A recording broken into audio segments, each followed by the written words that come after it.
உமது மீட்பை எடுத்துரைக்கும். ஆண்டவரே என் வாய் உமது மீட்பை எடுத்துரைக்கும்.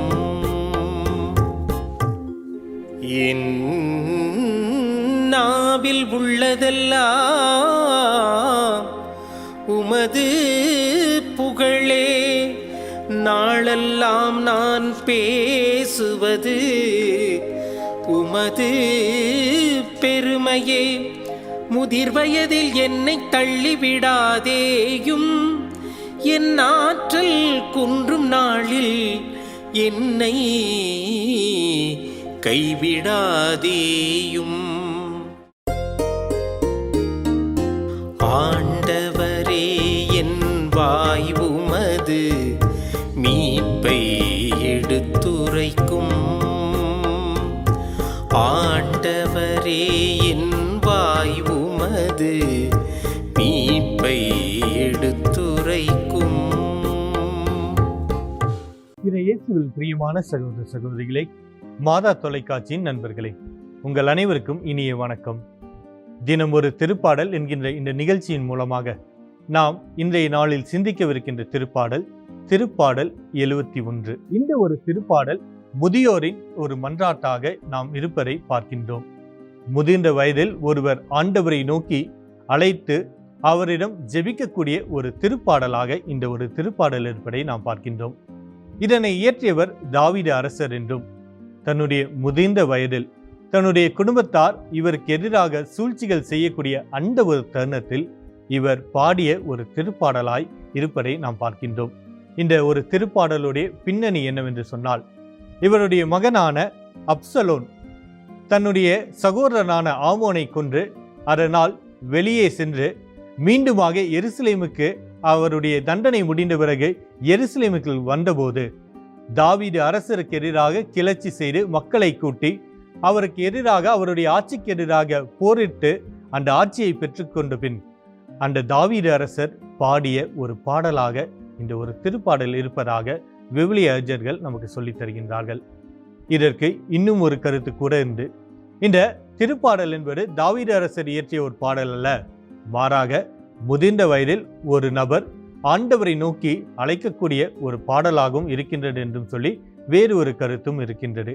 இது எதற்காக இந்த ஒரு கருத்தை வலியுறுத்துகின்றார்கள் என்று சொன்னால், யூத கலாச்சாரத்திலே ஆண்டவர் மக்களுக்கு அந்த நிறைவான ஒரு வயதினை கொடுப்பது ஆசீர்வாதமாகவும் பார்த்தார்கள், அதனை ஒரு சாபமாகவும் பார்த்தார்கள். முதிர்ந்த வயதில் யாருடைய அந்த ஒரு தயவும் கிடைக்காத அந்த ஒரு சூழ்நிலையில், தன்னாலும் முடியாமல் மற்றவர்களும் அவர்களை பார்க்க முடியாத ஒரு சூழ்நிலையில் ஒரு மனிதன் வேதனைப்படுகின்ற போது அது அவனை ஆண்டவரிடமிருந்து பிரிந்து நிற்கக்கூடிய ஒரு சூழ்நிலையாக அந்த யூத மக்கள் பார்த்தார்கள்.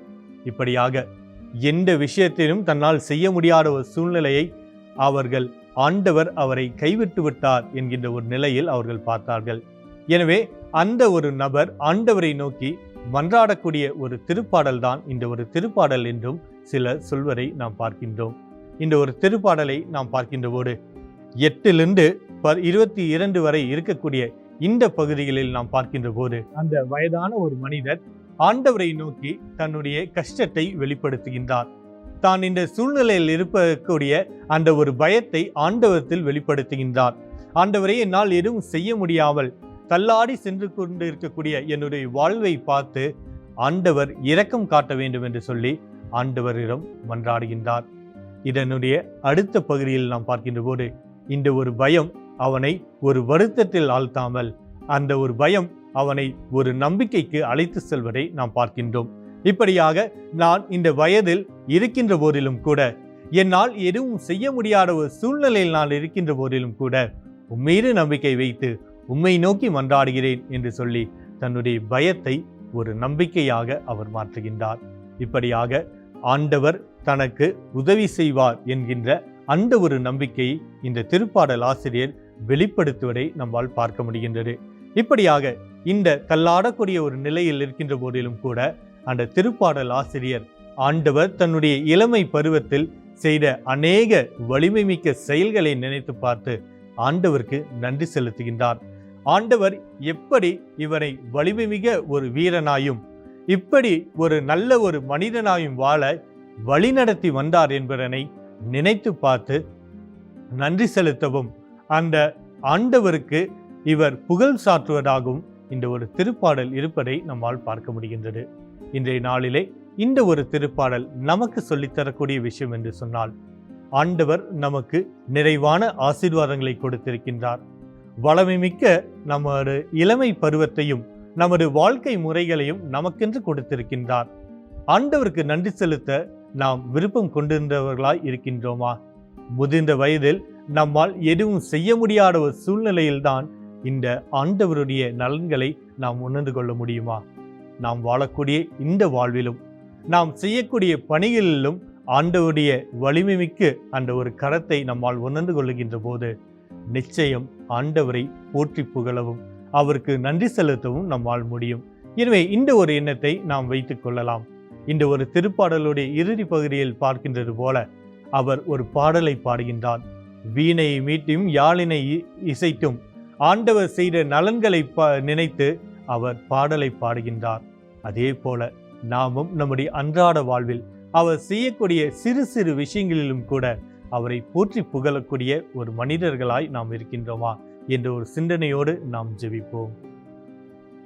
அன்பின் ஆண்டவரே, இதோ எங்களுடைய வாழ்வில் நீர் அநேக நன்மைகளை செய்து ஒவ்வொரு நாளும் எங்களை வழிநடத்தி வருகின்றீர். அதற்காக உமக்கு நன்றி செலுத்துகின்றோம். நாங்கள் எங்களுடைய வாழ்வில் நீர் எங்களுக்கு செய்யக்கூடிய அநேக விஷயங்களையும் நினைத்து உமக்கு நன்றி செலுத்தவும் அதற்காக உமக்கு புகழ்ச்சிகள் கொடுக்கவும் நாங்கள் எங்களுடைய நாவினை திறக்க நீர் எங்களை வழிநடத்துவீராக.